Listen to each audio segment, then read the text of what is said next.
Bem-vindos ao debate G380 News. Hoje nós vamos falar sobre a CIA na Venezuela. Bem-vindas e bem-vindos ao The Debate. Hoje, a nossa análise mergulha numa confirmação recente, a de Donald Trump, sobre a autorização que ele mesmo deu para operações secretas da CIA lá na Venezuela.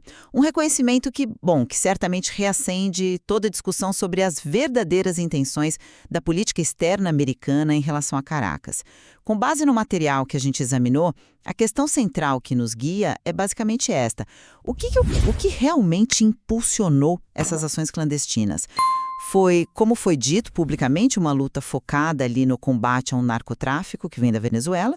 Ou será que essa justificativa serviu mais como uma fachada para uma estratégia geopolítica e econômica bem mais ampla, visando conter influências rivais tipo Rússia e China e, claro, assegurar acesso aos enormes recursos naturais venezuelanos? Eu vou defender a perspectiva de que a narrativa do combate às drogas, embora talvez tenha ali uma base factual, sim, foi usada principalmente para mascarar objetivos geopolíticos e econômicos bem mais profundos dos Estados Unidos na região. E eu vou argumentar que, embora o cenário geopolítico seja, inegavelmente um fator importante, a ameaça concreta e crescente que o narcotráfico associado ao regime de Maduro representa, essa ameaça foi um motor significativo, talvez até preponderante, para a decisão de autorizar essas operações secretas.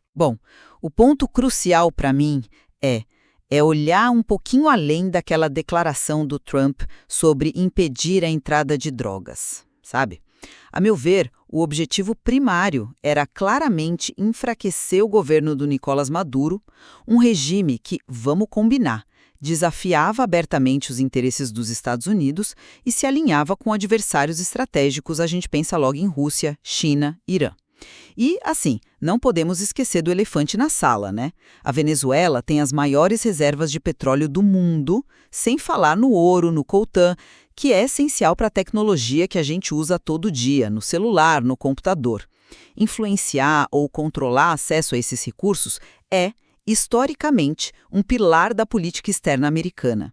A própria estratégia de pressão máxima do Trump, com sanções pesadíssimas e o reconhecimento do Guaidó, já apontava bem nessa direção. As operações da CIA, nesse contexto todo, elas parecem seguir um roteiro meio conhecido na América Latina, onde a luta contra o narcotráfico muitas vezes serviu de pretexto para intervenções com outros fins geopolíticos.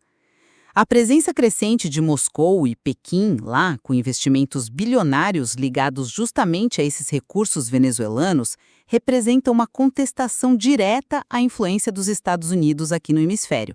Então, desestabilizar o Maduro se torna, uma prioridade estratégica que vai muito além do fluxo de cocaína, entende? Minha leitura é um pouco diferente. Eu concordo, claro, que a geopolítica e os recursos são peças importantes nesse tabuleiro, sem dúvida. Mas a gente não pode subestimar ou descartar tão facilmente a ameaça real que o narcotráfico venezuelano representa. A declaração do Trump, mesmo que pareça simplista, ela toca num ponto sensível e documentado. A Venezuela se tornou um centro nevrálgico para o tráfico. Existem relatórios consistentes, de fontes diversas, indicando conexões profundas entre figuras do alto escalão do governo Maduro, cartéis internacionais e grupos armados como dissidentes das Farc e o ELN, que usam o país como um santuário e plataforma logística. Sim, isso é verdade. A informação que saiu no New York Times, que conecta essa autorização da CIA a uma maior liberdade operacional para as forças americanas agirem contra cartéis na América Latina. Isso parece corroborar que o narcotráfico era sim um alvo central ou ao menos uma justificativa operacional primária e, eu queria, legítima. O que é fundamental entender aqui é a natureza desse narcotráfico. Ele não opera só à margem do Estado, ele parece ter se fundido a ele, tornando-se um pilar financeiro de poder para o regime. Logo, combater essa estrutura de narco-estado é intrinsecamente uma forma direta de enfraquecer o Maduro, o que, claro, também serve aos interesses de segurança nacional dos Estados Unidos. Eu não vejo como um mero pretexto, sinceramente. Entendo seu ponto sobre a complexidade do narcotráfico venezuelano, mas veja bem, a questão para mim persiste. Qual era a prioridade? O histórico da CIA na região nos obriga a ser um pouco céticas, né? Quantas vezes a bandeira do anticomunismo ou do antinarcotráfico não foi usada para encobrir operações de inteligência, espionagem, sabotagem, apoio a golpes? Tudo visando instalar regimes mais, digamos, favoráveis a Washington. As próprias táticas mencionadas no material que a gente analisou, tipo interceptar comunicações do alto escalão, rastrear os fluxos financeiros internacionais do regime, cooptar desertores militares e civis, financiar e treinar opositores, usar campanhas de desinformação, assim, tudo isso soa muito como um manual clássico de desestabilização política e de mudança de regime. O objetivo declarado de quebrar o círculo de poder em torno de Maduro, isso sugere uma meta que transcende e muito o combate ao crime organizado comum. Mas aí eu acho que entra a especificidade do caso venezuelano. Justamente por essa fusão que eu mencionei entre Estado e crime organizado, talvez as táticas de combate ao narcotráfico precisem ser exatamente essas que você descreve como políticas. Pensa bem. Como desmantelar uma rede criminosa que é protegida por setores do governo, das Forças Armadas, da inteligência? Você precisa sim mirar no círculo de poder que oferece essa proteção. Você precisa rastrear os fluxos financeiros ilícitos, sejam de drogas, de ouro ilegal, de petróleo desviado, porque são eles que sustentam tanto o crime quanto o regime. Cooptar desertores não é só uma tática política, é uma das formas mais eficazes de obter inteligência de dentro sobre essas redes híbridas, né? Portanto, essas ações, embora claramente tenham implicações políticas, são também ferramentas consistentes e talvez indispensáveis para enfrentar o narcotráfico com essas características tão particulares. Um problema que ameaça diretamente a segurança regional e, por extensão, a americana. A ligação comprovada do Maduro com Farc e ELN não é algo trivial, é parte central desse nó górdio, sabe? É um argumento forte, não nego. Mas você já pensou que a própria escala dos interesses econômicos envolvidos torna a justificativa do narcotráfico, assim, menos convincente como o motor principal? Estamos falando, eu repito, das maiores reservas de petróleo do planeta. Os bilhões de dólares que a China e a Rússia investiram lá. Bom, não foram para combater cartéis, né? Foram para garantir acesso ao petróleo, ao ouro, ao coltan. Essa é a arena onde a verdadeira disputa de poder acontece. O ouro ilegal, que segundo as fontes que a gente viu, financia milícias e até espionagem estrangeira dentro da Venezuela, isso não é só um problema criminal, é parte integral dessa competição estratégica maior pelos recursos e pela influência geopolítica. Impedir que potências rivais consolidem seu controle sobre esses ativos estratégicos e, quem sabe, garantir um acesso preferencial futuro para empresas americanas. Isso não parece um objetivo muito mais pesado na balança da política externa do que interceptar algumas toneladas de cocaína? Me parece que sim. Olha, veja bem, eu não acho que precise ser uma escolha de ou isso ou aquilo, sabe? É perfeitamente plausível e eu diria até provável que as duas motivações, combater o narcoestado e disputar a influência geopolítica e o acesso a recursos, elas coexistam e até se reforcem mutuamente. Pensa comigo, um país dominado por um narcoestado, com instituições corroídas, violência endêmica, conexões com grupos armados transnacionais, isso é um ambiente seguro para os interesses estratégicos de qualquer potência a longo prazo? Eu acho que não. A instabilidade gerada por essa situação ameaça não só a segurança dos Estados Unidos pelo fluxo de drogas, mas também a segurança energética regional e a própria viabilidade de futuros investimentos, sejam eles americanos, chineses ou russos. Nesse sentido, combater o narcotráfico e a estrutura estatal que o protege pode ser visto também como uma forma de preparar o terreno, sabe? De criar condições mínimas de estabilidade para uma eventual transição política que aí, sim, poderia favorecer os interesses econômicos e energéticos americanos. Uma motivação não anula a outra. Elas podem caminhar juntas na estratégia de Washington, entende?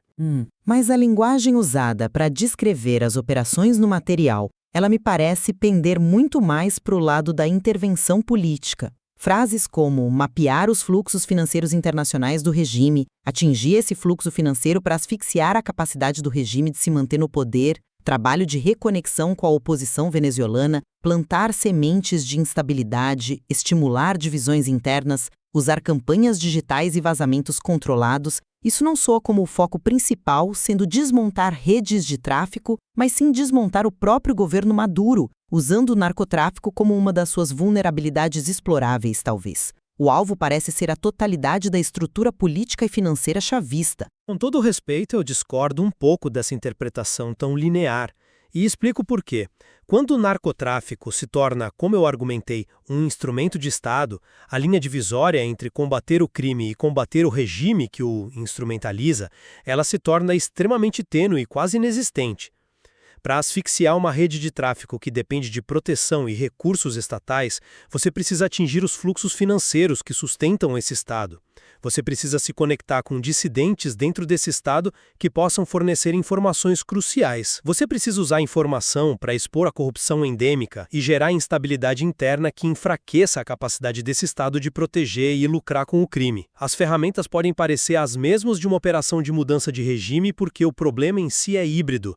É um governo autoritário que usa o crime organizado como fonte de receita e instrumento de poder, profundamente entrelaçado com o aparato estatal venezuelano.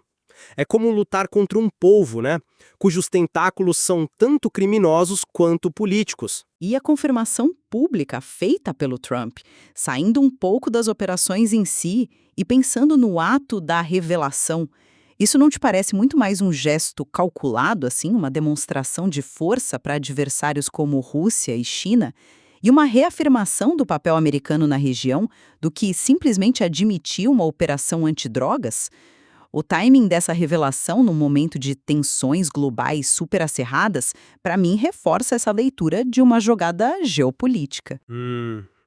A interpretação de mostrar força é certamente plausível, não dá para negar o impacto geopolítico de uma admissão dessas. Contudo, acho que não podemos descartar outras camadas aí. Primeiro, tem o estilo pessoal do Trump, né? Aquela tendência à franqueza, talvez até meio abrupta. É possível que ele realmente acreditasse na primazia da justificativa antidrogas e a tenha expressado assim, sem muitos filtros. Segundo, e talvez mais importante taticamente, a própria revelação pública pode ser uma ferramenta de pressão contra o regime.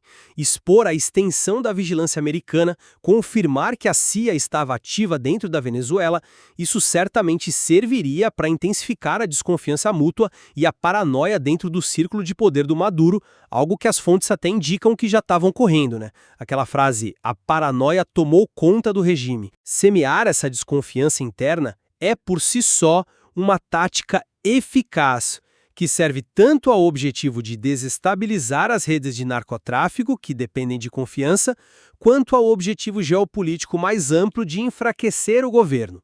Novamente, os objetivos podem se complementar aí. Sim, olha, fechando meu raciocínio, eu reafirmo minha posição.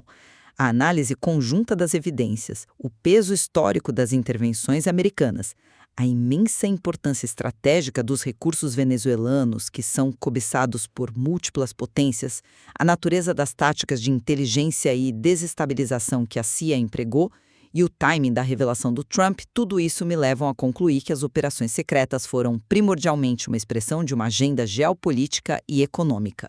O objetivo central seria conter a influência de adversários, assegurar uma posição vantajosa sobre recursos críticos e, em última instância, facilitar uma mudança de regime em Caracas que fosse mais alinhada aos interesses dos Estados Unidos. Nessa visão, o combate ao narcotráfico, embora ancorado em problemas reais, funcionou mais como uma justificativa pública conveniente e talvez uma ferramenta secundária dentro dessa estratégia maior de poder. E eu concluo reforçando a minha perspectiva de que, embora os fatores geopolíticos e econômicos sejam sem dúvida relevantes e parte integrante do contexto, a ameaça representada pelo narcotráfico que se institucionalizou na Venezuela, ela não deve ser relegada a um papel secundário ou de mero pretexto.